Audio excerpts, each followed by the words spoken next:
Guinée, riche en ressources naturelles mais confrontée à des défis de développement, cherche à stimuler l'innovation et l'entrepreneuriat, en particulier dans les secteurs de la pêche et de l'économie maritime. Aujourd'hui, nous avons l'opportunité d'entendre la perspective de la toute nouvelle ministre Fatima Camara sur ces questions cruciales, ainsi que le renforcement de leadership féminin dans son pays. Merci et bonjour Fatima. Bienvenue dans Boss Lady. Merci. Fatima, si vous deviez vous définir en une phrase, que diriez-vous? Madame Kourouma Fatima Camara, épouse, mère, intègre, qui incarne l'audace, la persévérance, l'optimisation pour que les femmes puissent atteindre le sommet. Super. J'ai justement envie de résumer votre parcours, même si c'est un parcours inspirant et très long, mais on va essayer de le résumer. Donc, d'abord, vous avez été une chef d'entreprise aguerrie. Vous avez été une assistante exécutive à la Direction nationale des impôts, après membre du Conseil national de la transition et ministre. Vraiment intéressant le parcours parce qu'on vous a vu gravir les échelons, mais aujourd'hui, quelles ont été les difficultés que vous avez rencontrées dans ce parcours? Et qu'est-ce que tout ça vous inspire? Comment vous pourrez partager avec nous? Je suis fière de mon parcours qui prouve que les femmes peuvent accéder à des postes de prise de décision. Un parcours, grâce à Allah, qui n'a pas été sans obstacle, mais dont les défis m'ont permis d'affronter et de tirer des leçons. La volonté d'aller plus en avant. Mon parcours de chef d'entreprise depuis bas âge, depuis l'université, ensuite assistante exécutive du directeur national des impôts. J'ai eu la chance de participer à plusieurs programmes, le renforcement des jeunes leaders ouest-africains, le Mandela Washington Fellowship du prestigieux programme du président Barack Obama. Vous avez rencontré Barack Obama? Bien sûr. Oh mon Dieu, je vous envie. Bien sûr. Leader d'exception de COP Guinée, meilleur espoir féminin de Numa Magazine. On était deux déjà sur ça. Rapporteur de la commission plan affaires financières et contrôle budgétaire et la première femme rapporteure générale d'un parlement, donc rapporteur général du Conseil national de la transition. La somme de ces expériences m'ont permis d'être choisie pour une première fois comme personne ressource au sein du Parlement. Et le président de la République, le général Mamadi Doumbouya, pour la première fois comme personne ressource et la deuxième fois comme ministre d'un département aussi sensible qui est la pêche et l'économie maritime. Justement, Fatima, je vais vous arrêter. Quand on vous a annoncé le poste de ministre, quelle a été votre réaction? Comment vous avez ressenti cela? Alors, c'était une immense joie, mais un sentiment profond de gratitude. Gratitude d'abord pour ma propre personne, pour les efforts constants que j'ai eu à faire, mais aussi ceux qui m'ont accompagné, qui ont jalonné vraiment tout ce chemin et qui m'ont encouragé. J'étais plus que satisfaite. J'ai remercié vraiment Dieu pour m'avoir choisi. Certes, peut-être j'étais pas très étonnée parce que je me disais que ça allait venir un jour, mais pas aussi rapidement.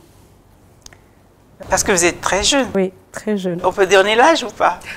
Comment dire, à un certain âge, les femmes ne disent plus, bon, c'est votre choix. Vous êtes jeune en tout cas, on va rester sur ça. Je pense que c'est toujours bien de partager mon âge afin que d'autres jeunes du même âge que moi s'identifient en ma personne, que ça soit une source d'inspiration pour eux et que sky is the limit.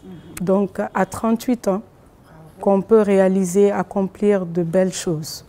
Donc pour moi, je ne vais pas hésiter de donner mon âge au public pour que les jeunes sachent qu'ils doivent travailler pour atteindre un objectif, mais pas attendre à ce qu'on vienne vers eux.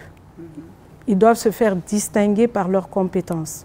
Et je pense que nous avons un Premier ministre qui a su vraiment identifier des personnes compétentes, jeunes, que ce soit femmes ou hommes, pour proposer au chef de l'État pour qu'il puisse diriger le nouveau gouvernement. On parle des femmes, vous en êtes un modèle, un leader. Comment vous voyez le rôle du leadership des femmes dans le développement économique de la Guinée? Alors, il faut savoir que la femme joue un rôle très crucial dans le domaine économique parce qu'elle intervient dans beaucoup de secteurs, à savoir l'agriculture, l'artisanat, la culture et la pêche où elle représente plus de 60% d'emplois directs. Et 30% au niveau du ministère les reviennent. Elle participe tous les jours au PIB de la Guinée, sans oublier tous les obstacles qu'elle traverse tous les jours. Sa bravoure et sa résilience est vraiment un exemple pour notre pays. Maintenant, dans le secteur, alors vous venez dans un ministère, 60% de femmes, je viens de l'apprendre. Qu'est-ce que vous comptez faire pour justement accompagner ces femmes dans leur entrepreneuriat, dans leur leadership? Alors, tout de suite, mon équipe et moi, la première initiative était d'identifier c'était quoi le problème pour pouvoir apporter, trouver des solutions à ça. Donc, on s'est lancé comme objectif pour les 100 premiers jours de pouvoir renforcer les capacités des femmes et leur donner des outils nécessaires pour qu'elles soient mieux structurées afin qu'elles puissent avoir des accès très facilement au financement, qu'elles puissent être compétitives en termes de marché. Et vu qu'elles occupent vraiment le premier rang de cette activité, je pense qu'on a plus intérêt à les outiller afin qu'elles puissent nous aider à atteindre nos objectifs. Surtout qu'elles puissent, comme vous dites, être structurées, parce que c'est ça le problème des femmes. Elles vont être nombreuses dans un secteur, mais elles vont toutes occuper des postes plus bas et les grosses entreprises vont être détenues par les hommes. Donc avec votre nouvelle fonction, on espère voir beaucoup de grandes entreprises dans la pêche tenues par les femmes, et je sais que c'est un défi que vous allez réussir à relever. Et vous avez parlé de votre participation et votre rencontre avec Obama. Il va falloir que vous me le recommandez d'ailleurs. Qu'est-ce que cela a apporté encore dans votre parcours, ce voyage, cette opportunité offerte par l'ambassade des États-Unis? J'ai toujours des étincelles dans les yeux lorsque je parle de ce programme. Parce que pour moi, ce fut une très belle aventure. Une aventure qui a pu déceler toutes les insuffisances que j'avais et m'a reconforté dans mes valeurs de leader, m'a appris l'amitié et le sens de son équipe à déléguer, mais à savoir le sens de la patrie. Je me suis sentie tellement fière d'être guinéenne, de représenter mon pays à ce programme, que ça a renforcé cette valeur en moi. Et ce programme n'a pas été uniquement un déclencheur d'opportunités, mais a créé un très grand réseau. Des réseaux d'alumni à travers le monde. Partout où je me déplace et que je vais dans un pays, je sens que j'ai un ami qui me reçoit. Et c'est ce que j'ai apprécié. Et lorsque j'ai été nommée ministre, tous mes autres amis des différents pays étaient là à me dire « oui, il y a une de nous qui est devenue ministre ». Et chacun, tous les jours, me dit ah, « tu peux apporter ça dans ton pays, tu peux développer ça, tu peux… » Donc je ne me sens pas seule. Et ça, c'est un aspect très important. Et je suis fière d'avoir bénéficié de ce programme. Donc, les 100 premiers jours de votre fonction, vous êtes fixé comme objectif de renforcer les compétences des femmes et de les aider à se structurer. Est-ce qu'après ça, vous avez d'autres projets pour les femmes? Ou vous attendez de voir après les 100 jours pour planifier? Oui, comme je le disais, il faut savoir que le secteur de la pêche et de l'économie maritime sont confrontés à beaucoup de défis stratégiques majeurs, à savoir la satisfaction des besoins alimentaires en produits halieutiques, la surpêche.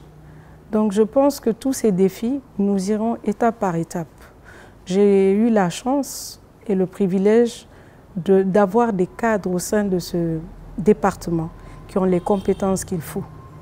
Je pense que je suis la plus chanceuse, comme je le disais, d'avoir des collaborateurs compétents.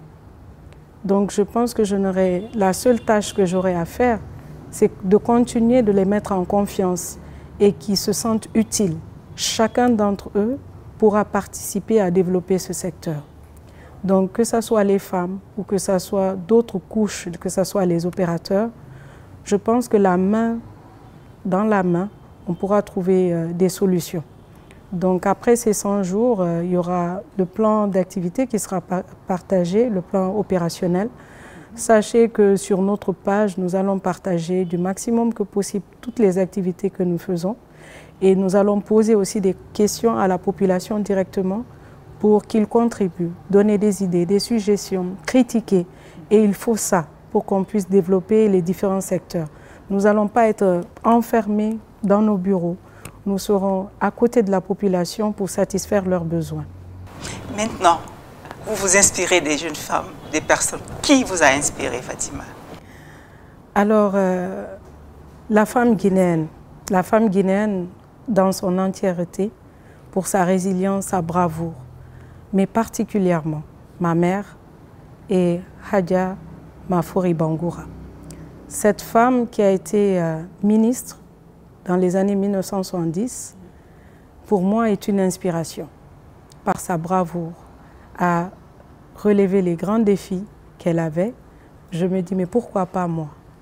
Donc je fonce, je continue mon chemin petit à petit.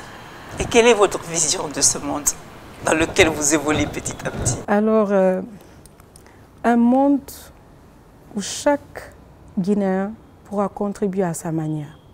Je pense que le président de la République est un bel exemple d'inspiration qui propulse des jeunes comme nous à pouvoir apporter des solutions sur la table.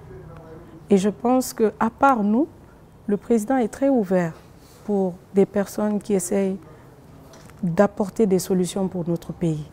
Donc cette vision pour moi, c'est que si chacun d'entre nous, nous arrêtons de critiquer, mais plutôt apporter des solutions, je pense que nous serons dans un monde meilleur. Quel boss est Fatima? Ah. C'est difficile de parler de soi-même des fois. Je pense que mes collaborateurs et les observateurs pourront le juger. Mais ce que je retiens dans le domaine privé ou public, je suis une personne très à l'écoute.